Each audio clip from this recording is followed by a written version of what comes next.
ये यहाँ पे पूरा पूल है, वहाँ से लेके एंड तक पूरा पूल है। और ये होटल पूल्स की चारों तरफ जो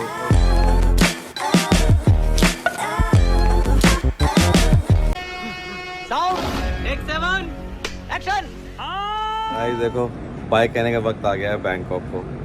तो बुरा तो लग रहा है बट एक ना एक दिन तो बैंकॉक जाना ही था, बैंकॉक से जाना ही था। So today is my last day in the Bangkok. तो अब यहाँ से मैं निकल रहा हूँ फुकेट की तरफ। मेरी फ़्लाइट है 10:50, अभी 6:30 हो रहा है यहाँ पे। तो यहाँ से सीधा मैं एयरपोर्ट निकल रहा हूँ और फिर यहीं से मैं फुकेट निकलूँगा और फिर फुकेट से 2 दिन के बाद मैं तीसरे दिन में फिर मैं वापस आ रहा हूँ बैंकॉक। लेकिन मैं बैंकॉक से एग्ज़िट नहीं करूँगा, फुकेट से बैंकॉक आऊँगा, फिर बैंकॉक से Delhi. So this is my plan. But from now city से तो बैंकॉक सिटी से बाय बाय।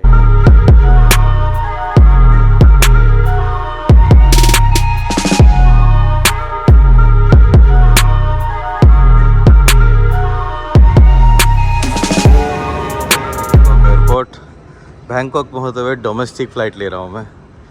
तो बड़ा अलग फीलिंग है बिकॉज डोमेस्टिक फ़्लाइट लेते वक्त आपको इमिग्रेशन नहीं होता है आपका, ऑब्वियसली। ये बड़ी अच्छी बात कही आप, बिकॉज आप थाईलैंड टू थाईलैंड ही जा रहे हो, तो there would be no immigration. जैसे हमारा डोमेस्टिक दिल्ली से मुंबई जाते हैं वैसे ही। और अभी सुबह का फ़्लाइट है तो पूरा खाली पड़ा हुआ है एयरपोर्ट, पूरा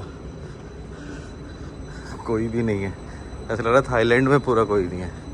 और यही सेम एयरपोर्ट इंटरनेशनल के लिए, जैसे T3 से हमारी डोमेस्टिक भी जाती है और इंटरनेशनल भी जाती है सेम।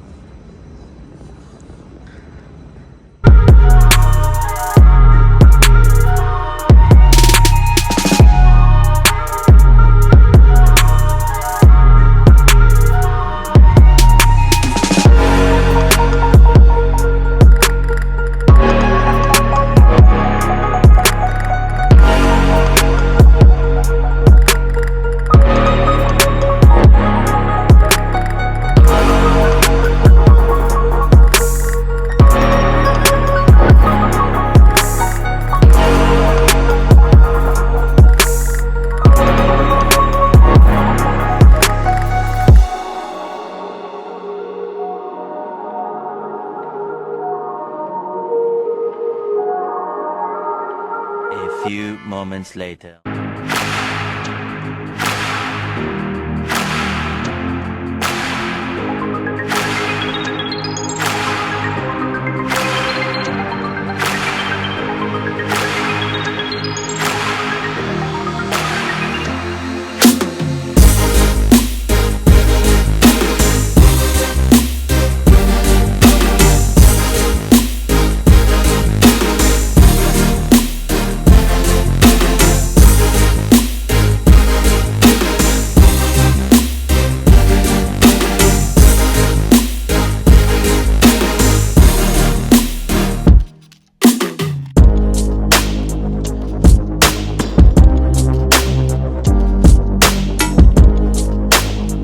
मजा आया।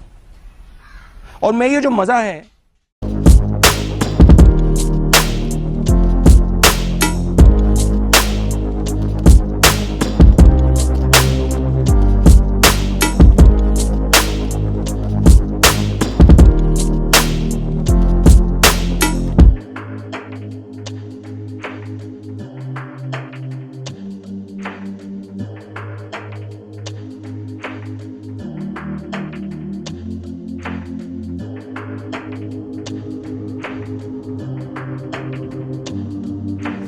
लैंड हो गया फुकेट पे। और ये बहुत छोटा सा एयरपोर्ट है बिकॉज ये आइलैंड है, तो बहुत छोटा सा एयरपोर्ट है। लग रहा है बहुत पहले कंस्ट्रक्टेड हुआ था।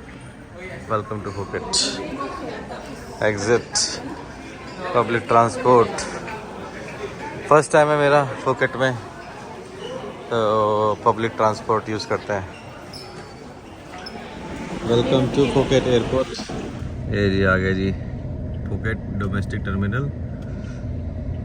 फुकेट पहुंच चुके हैं। गर्मी है यहाँ पे, अभी तक धूप निकल रही है खतरनाक वाली। लेकिन भाई जो अभी फ़्लाइट से अब जो व्यू देखा है ना, ज़बरदस्त, मतलब अमेजिंग। मालदीव भी फेल लगा मेरे को तो। बैंकॉक में क्या था कि बैंकॉक में जो पब्लिक ट्रांसपोर्ट वाली जो टैक्सी है वो ज़्यादा चीपर है, बिकॉज वो बहुत सही प्राइस में मिल जाती है। लेकिन यहाँ पे भी है वो सेम टैक्सी, लेकिन grab is more cheaper than this, so I would suggest grab A car.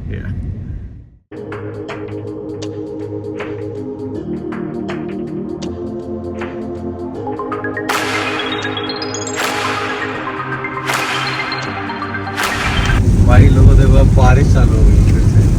मतलब यहाँ का वेदर ऐसा है कि 5 मिनट बारिश और फिर नेक्स्ट 5 मिनट धूप, फिर 5 मिनट बारिश, फिर नेक्स्ट मिनट धूप, और फिर नेक्स्ट 10 मिनट ह्यूमिडिटी हो जाता है। तो 3 टाइप के वेदर होता है यहाँ पे बेसिकली एक डे में। अब जैसे हमारे दिल्ली में क्या होता है, 3 टाइप के वेदर होते हैं, सीजन वेदर होता है। अभी बरसात का आ गया, अभी गर्मी का आ गया, अब सर्दी का आ गया। यहाँ एक ही वेदर रहता है पूरे 12 महीने, और वो सेम डे चेंज होता है एवरी डे। आज कभी भी किसी भी टाइम रेन हो सकता है, कभी भी किसी टाइम धूप निकल सकती है, कभी भी किसी टाइम ह्यूमिडिटी हो सकती है। तो लोग बाग जब कपड़े पहनते हैं, निकलते हैं लोग बाग, तो रेन कोट हमेशा होता है उसके पास।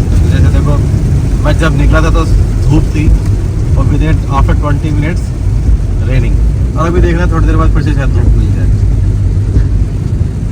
A few moments later. अब देखो बोला था ना 15-20 मिनट बाद धूप हो जाएगी, अब देखो पूरी धूप हो गई, मस्त धूप, नो बारिश at all, no rain at all. मतलब ऐसे ही है यहाँ का माहौल, कभी पल में मशक पल में शोला।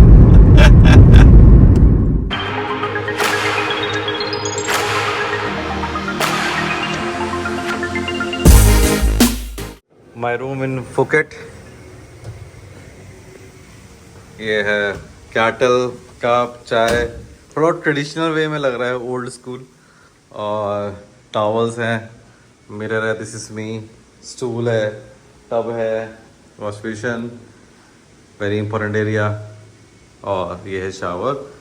This is another mirror, luggage area, ये है बेड, एक बेड वो रहा, so there would be 2 bed, and ये है अलमीरा और टीवी और ऑफिस काम करने के लिए। और जो बेस्ट पार्ट मुझे लगा इस रूम का वो है ये बालकनी। ये बालकनी है, चेयर है, आराम से बैठो यहाँ पे, कुछ सामान सिखा सकते हो। और ये है जी माहौल यहाँ का, ज़बरदस्त। देख रहे हो क्या माहौल है, ये बहुत ही ज़बरदस्त माहौल है यहाँ का। ऊपर देखो, ऊपर पहाड़ है, तो ये जो अंडमान बीच होटल, ये रहा पहाड़ है, ये पूरा ऊपर पहाड़ों के ऊपर है। और ये रहा हमारा। यहाँ पता है एक चीज़ नोटिस की, जब मैं आ रहा था ना, जैसे मैं आपको दिखा रहा था कि बारिश पड़ रही है, धूप पड़ रही है, तो पता है कैसा रास्ता है, ऐसे चढ़ेगा फिर नीचे आएगा, फिर ऐसे चढ़ेगा फिर नीचे आएगा, फिर ऐसे चढ़ेगा फिर नीचे आएगा। मतलब कि रोलर कोस्टर राइड है पूरा।